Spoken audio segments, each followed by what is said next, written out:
Roh Allah yang memberikannya. Yesus memang tidak mau diketahui perbuatannya karena waktunya belum sampai. Karena banyak orang tidak senang dengan Yesus. Lebih-lebih orang-orang Farisi.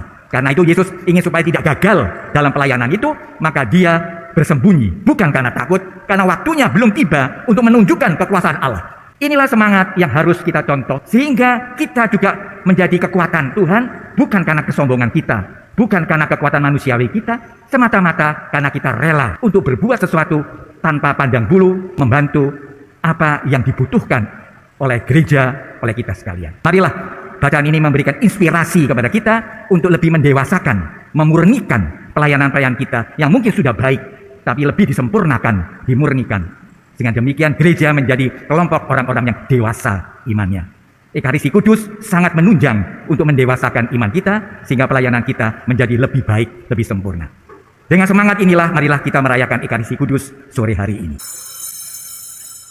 Awalilah kurbanmu pada Tuhan, siapkanlah hatimu, curahkanlah hati nurani kita, bersatukanlah dengannya, mohon kuat dalam percaya, besarkan pengharapanmu, mohon karunia dan rahmat Tuhan, agar cinta Tuhan dan teman.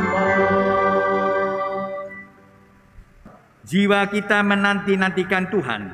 Dialah penolong dan perisai kita, karena Dia hati kita bersukacita. Kepada namanya kita percaya. Mazmur 33. Dalam nama Bapa dan Putra dan Roh Kudus. Amin. Semoga rahmat Tuhan kita Yesus Kristus, cinta kasih Allah dan persekutuan Roh Kudus bersamamu. Dan bersama rohmu. Saudara sekalian, marilah pada sore hari ini dengan penuh rasa syukur kita merayakan Ekaristi Kudus. Dan firman ini meneguhkan iman kita bagaimana Yesus memberikan contoh untuk melayani sesama tanpa pilih kasih. Agar kita pantas merayakan Ekaristi ini, marilah kita terlebih dahulu siapkan hati kita dengan mengakui di hadapan Allah bahwa kita berdosa dan mohon ampun kepadanya. Kita hening sejenak. Tuhan Yesus Kristus, Engkau memanggil kami supaya berbuat yang benar. Tuhan, kasihanilah kami. Tuhan, kasihanilah kami. Engkau menanggung dosa kami, supaya kami bebas dari kekuasaan dosa dan dapat hidup menurut kehendak Allah. Kristus, kasihanilah kami. Kristus, kasihanilah kami. Engkau menderita bagi kami, supaya kami selamat dan mengikuti jejak-Mu. Tuhan, kasihanilah kami. Tuhan, kasihanilah kami. Semoga Allah yang Maha Kuasa mengasihani kita, mengampuni dosa kita, dan mengantar kita ke hidup yang kekal. Amin. Marilah berdoa. Allah Bapa Maha Kudus, dunia Kau kehendaki bersatu dalam diri Yesus Adam baru. Kami mohon diberi semangatnya agar selalu menghormati dan mengakui nama-Mu yang kudus, demi Yesus Kristus Putra-Mu Tuhan dan pengantara kami, yang hidup dan berkuasa bersama Engkau dalam persekutuan Roh Kudus, Allah sepanjang segala masa. Amin. Bacaan dari surat pertama Rasul Paulus kepada jemaat di Korintus. Saudara-saudara, dahulu aku tidak dapat berbicara kepada kalian sebagai manusia rohani, tetapi hanya kepada manusia duniawi yang belum dewasa dalam Kristus. Pada waktu itu aku memberikan susu kepadamu, bukanlah makanan keras, sebab kalian belum dapat menerimanya. Sekarang pun sebenarnya kalian belum dapat menerimanya, karena kalian masih manusia duniawi.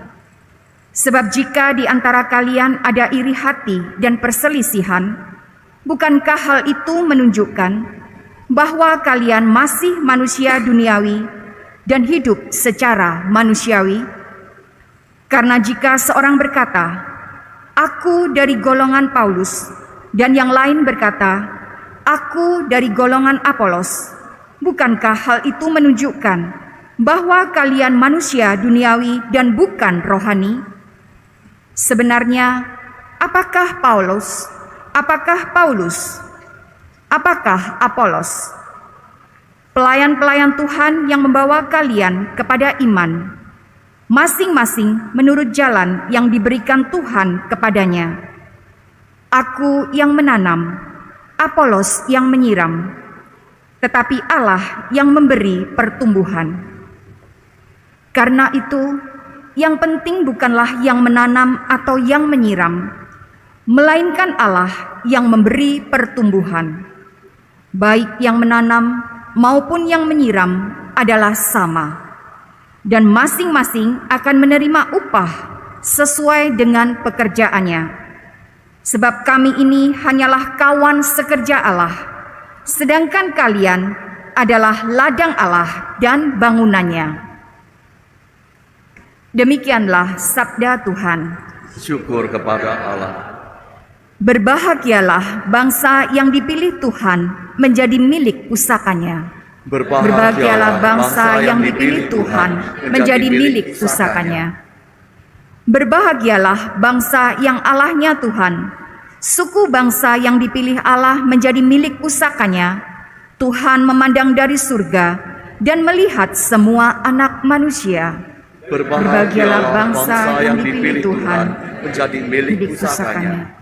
Dari tempat kediamannya ia menilik semua penduduk bumi. Dialah yang membentuk hati mereka dan memperhatikan segala pekerjaan mereka. Berbahagialah bangsa yang dipilih Tuhan menjadi milik pusakanya. Jiwa kita menanti-nantikan Tuhan. Dialah penolong dan perisai kita. Ya, karena Dia hati kita bersukacita, sebab kepada namanya yang kudus kita percaya. Berbahagialah bangsa yang dipilih Tuhan menjadi milik pusakanya.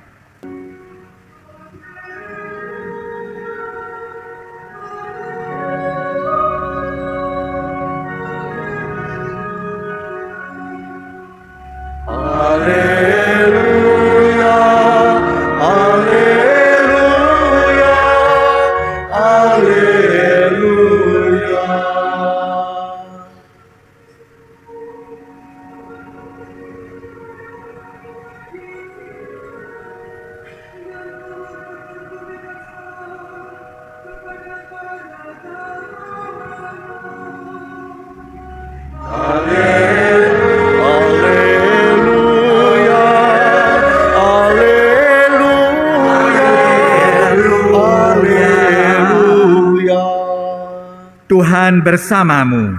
Dan bersama rohmu. Inilah Injil Yesus Kristus menurut Lukas. Muliakanlah Tuhan. Setelah meninggalkan rumah ibadat di Kapernaum, Yesus pergi ke rumah Simon. Adapun ibu mertua Simon sakit demam keras, dan mereka minta kepada Yesus supaya menolong dia. Maka Yesus berdiri di sisi wanita itu, lalu menghardik demamnya. Segera penyakit itu meninggalkan dia. Wanita itu segera bangun dan melayani mereka. Ketika matahari terbenam, semua orang membawa kerabatnya yang sakit kepada Yesus. Ia meletakkan tangan atas mereka masing-masing dan menyembuhkan mereka. Dari banyak orang keluar juga setan-setan sambil berteriak, "Engkaulah anak Allah." Tetapi dengan keras Yesus melarang mereka berbicara karena mereka tahu bahwa Ia Mesias. Ketika hari siang, Yesus berangkat ke suatu tempat yang sunyi. Tetapi orang banyak mencari Dia. Ketika menemukannya, mereka berusaha menahan Dia supaya jangan meninggalkan mereka. Tetapi Yesus berkata kepada mereka, "Juga di kota-kota lain aku harus mewartakan Injil Allah, sebab untuk itulah aku diutus." Dan Ia mewartakan Injil dalam rumah-rumah ibadat di Yudea. Demikianlah sabda Tuhan. Saudara sekalian, pada hari ini kedua bacaan Paulus dan juga Injil Lukas ingin menggambarkan bahwa pelayanan kepada orang yang membutuhkan, yaitu seperti yang dicontohkan Yesus menyembuhkan orang sakit, tidak ada pilih kasih. Paulus dengan tegas mengatakan, bukan orang yang menolong orang yang kesusahan, itulah yang penting. Siapapun, bangsa apapun, orang siapapun itu tidak yang menentukan. Yang menentukan adalah kekuatan Allah melalui orang-orang itulah yang akan menyembuhkan orang sakit. Itulah pelayanan suci. Itulah yang dapat dikatakan pelayanan penuh kekuatan Roh Tuhan. Karena itu Yesus memberikan contoh di dalam Injil ini bahwa dia mempunyai perhatian tidak hanya kepada ibunya dari salah seorang teman dekatnya, Rasul yang sakit. Dan Yesus memberikan contoh pelayanan itu adalah ketulusan hati. Sehingga dia menjadi orang yang menarik. Sehingga banyak orang berduyun-duyun datang kepada Yesus. Itulah semangat yang harus kita contoh, kita miliki. Tetapi memang di dalam prakteknya, pelayanan-pelayanan itu seringkali tergantung kepada teman, kepada golongan, kepada orang-orang yang merasa dirinya lebih hebat. Itulah yang membuat karunia Allah terhalang. Dan inilah contoh yang harus kita tiru, yaitu bahwa kita percaya bahwa kekuatan apapun yang muncul dari penyembuhan itu bukan kekuatan orang yang menyentuh orang sakit itu. Memang itu penting, tetapi Roh Allah yang memberikannya. Yesus memang tidak mau diketahui perbuatannya karena waktunya belum sampai. Karena banyak orang tidak senang dengan Yesus. Lebih-lebih orang-orang Farisi. Karena itu Yesus ingin supaya tidak gagal dalam pelayanan itu. Maka dia bersembunyi. Bukan karena takut. Karena waktunya belum tiba untuk menunjukkan kekuasaan Allah. Inilah semangat yang harus kita contoh. Sehingga kita juga menjadi kekuatan Tuhan. Bukan karena kesombongan kita. Bukan karena kekuatan manusiawi kita. Semata-mata karena kita rela untuk berbuat sesuatu tanpa pandang bulu, membantu apa yang dibutuhkan oleh gereja, oleh kita sekalian. Marilah bacaan ini memberikan inspirasi kepada kita untuk lebih mendewasakan, memurnikan pelayanan-pelayanan kita yang mungkin sudah baik, tapi lebih disempurnakan, dimurnikan.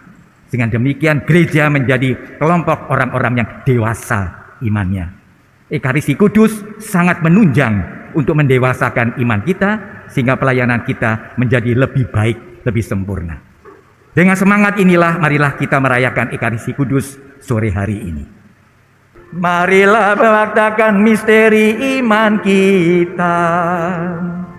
Setiap kali kami makan roti ini dan minum dari piala ini, wafat-Mu Tuhan kami batalkan hingga Engkau datang. Aku yang menanam, Apolos yang menyiram, tapi Allah yang memberi pertumbuhan. Marilah berdoa. Allah Bapa sumber kebenaran, kami mengucap syukur kepadamu atas sabda penyembuhan yang kami dengar dari Yesus Putramu terkasih. Perkenankanlah kami mengucapkan sabdanya setiap kali kami melaksanakan tugas kami. Demi Kristus Tuhan dan pengantara kami. Amin. Tuhan bersamamu. Semoga Allah yang Maha Kasih memberkati saudara-saudari, Bapa, Putra, dan Roh Kudus. Amin. Saudara sekalian, pulanglah, perayaan Ekaristi telah selesai. Syukur kepada Allah.